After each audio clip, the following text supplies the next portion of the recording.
Sorotan lain, Saudara, Ketua Majelis Syuro Partai Umat Amin Rais merespons pernyataan Menkom Digi soal videonya yang dianggap fitnah dan mengandung ujaran kebencian kepada Sekretaris Kabinet Teddy Indrawijaya.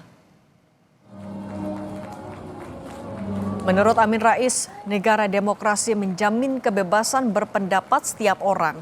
Terlebih lagi yang menjadi poin perbedaannya terkait dengan masalah bangsa. Amin Rais menyebut Teddy Indrawijaya sebagai Sekretaris Kabinet telah melampaui batas kewenangannya, sehingga harus diberi tugas lain yang tidak menempel pada Presiden Prabowo Subianto. Karena diklaim kerap menghambat tamu yang ingin bertemu Presiden. Sementara terkait dampak hukum akibat pernyataannya, Amin menegaskan hanya Teddy yang berhak memperkarakan masalah itu.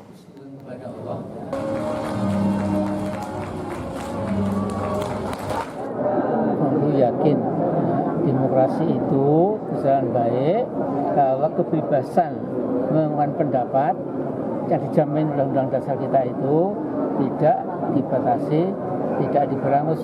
Jadi Teddy ini sesungguhnya kan cuma Sekretaris Kabinet, ya. Tapi dia seolah menjadi lebih berwibawa, lebih penting dari Sekretaris Kabinet. Dia bisa memilah-milah tamu mana yang bisa diterima, kemudian tokoh mana yang bisa terima, mana yang tidak. Gitu. Saya tidak menyebut nama, tapi saya punya teman menteri, ya, Menko, ya, yang bilang sama saya, Mas Amin, saya itu kadang-kadang mau ketemu presiden saya itu tidak bisa, karena kata Teddy tidak ada waktu atau belum ada waktu itu. Padahal Pak Prabowo ada. Saya diberitahu ahli-ahli hukum itu, Komdigi tidak berhak. Ya, jadi yang berhak itu si Teddy, nah itu baru akan dibawa ke pengadilan. Sementara itu, Menteri Komunikasi dan Digital Mutia Hafid membantah narasi jika kementeriannya akan menempuh jalur hukum atas video Amin Rais. Menurutnya, jalur hukum yang dilakukan Komdigi sesuai kewenangan yang diatur dalam undang-undang, yakni menghapus dan menutup akses suatu akun atau konten secara terstruktur. Sementara mengenai gugatan terhadap Amin Rais, Mutia bilang bukan kewenangan Komdigi.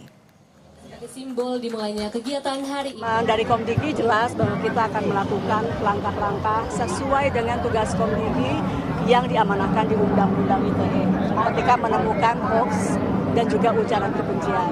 Apa langkah-langkah dan kewenangan Komdigi, teman-teman bisa cek sendiri ya. Jadi salah satunya adalah melakukan take down.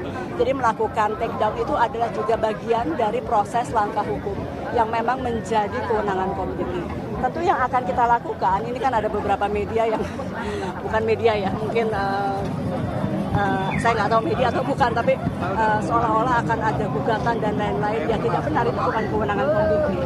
Komdigi jelas menyatakan bahwa langkah yang diambil Komdigi adalah sesuai kewenangan Komdigi di Undang-Undang ITE.